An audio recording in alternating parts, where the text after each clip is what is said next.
live at the start. It's the Wyfolds, it's Northwich Rowing Club and Curlew Rowing Club. Curlew in the blue on the right and Northwich on the left of our picture. A real blistering start there, Kath. Yeah, really exciting start from both crews. Pretty good on the steering and slightly tricky situation, but they're going for it. Gosh, that's a little bit rough there, isn't it? I think they may have hit the boys there a little bit on the on the far side of the picture. They're just trying to recover there in that Curlew crew. Yeah, there's some tension there. They've got to go all the way down the course. They need to kind of relax, but yeah, that's never good to have that sort of challenge coming out of the start. Yeah, sorry, really smooth from Curlew now. Yeah, sorry, that's right. It was Northwich who was slapping the boys there, but they seem to have recovered well. And Curlew, as you say, well, they're taking advantage of it. Look at that, really driving on. They're trying to, aren't they? Yeah, side by side. So that's what we want to see. This is a two-horse race, and going side by side helps the crews to really get the most out of themselves and test each other. It's a mind game now. So Northwich are just starting to get the rhythm back a bit. There was a lot of tension that came in from having to adjust there. They're just starting to creep ahead now. So can Curlew stay with them? Yeah, you can see the strength of the wind, and you can see on the sides of the boat how the water is rolling. That's why some of the athletes have had some real difficulty with the conditions here at Henley. And once you have something like that, you hit a buoy or something, it takes some time to get back under control and sort of tell yourself mentally to reset, because the best way to row is to be calm and relaxed, not tense about trying to recover, do too much to recover from an incident. I mean, both of these crews are really still going for it. The rate's looking pretty high. You know, again, Curlew putting in pushes to try and cling on to them. There's quite a lot of tension in both crews at the moment because they know this matters. So this is a real fight. They're really trying to stay in touch with each other. They've got to contend with quite properly difficult conditions. That also makes it hard to get into a long natural rhythm, because one oar or another might hit the water and just shorten one of the oarsmen. And here we are. Well, I think they've recovered quite well. Northwich Rowing Club. You can see George Lawton sitting there at stroke, 26 years of age, really determined to drive his men on. He wants to make sure that, you know, he's got long limbs and long legs. He wants to make sure the crew can all benefit from that, have really long strokes as they get into the middle of the course. We can see Curlew now struggling with the steering. Yeah, and sometimes it hits you, doesn't it, at different points and different stations. Northwich now, they're just starting to relax into the rhythm. We've got the great experience of the Lawton brothers, Finn and George. Finn Lawton learnt to row at Northwich. Golden won the home international for England as a sculler.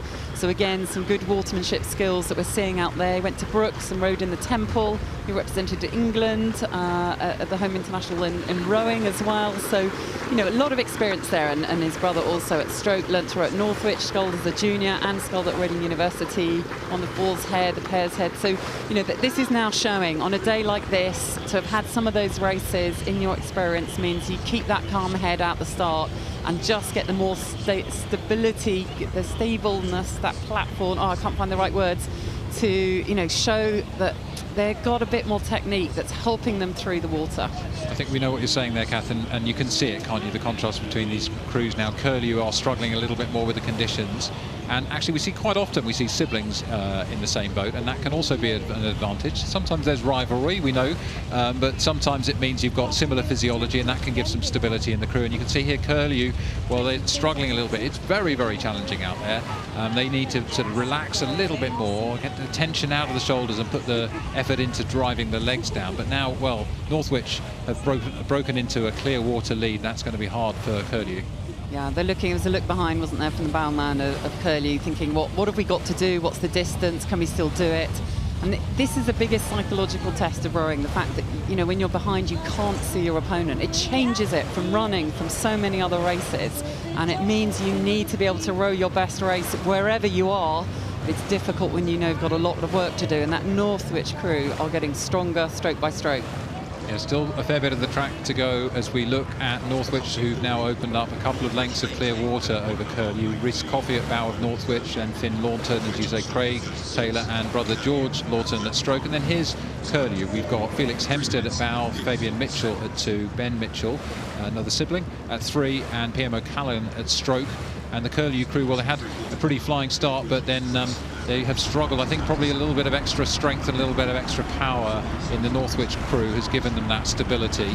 But Curlew still trying to attack all the way through the course. You'll see as Finn Lawton looks across, as Fabian Mitchell looks across to see whether he can have a glimpse of Northwich, but Northwich are now well up, and they'll start to feel the wake of the Northwich boat in the Curlew crew. Yeah, so that's the challenge, isn't it? Suddenly everything goes against you when you're this far behind. Northwich have had some good racing sort of through. They've been to the traditional races at the Met and Knott City Regatta. They've been sort of really Marlow did well as well. So you know they've got that experience that's helping them. I think they've had slightly better results through the season. They're bringing that all to bear today.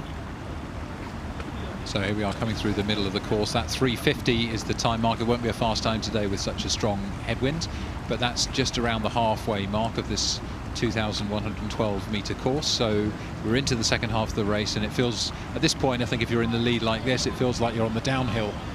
You know, you've done the hard work to get ahead, and now you can actually let it run.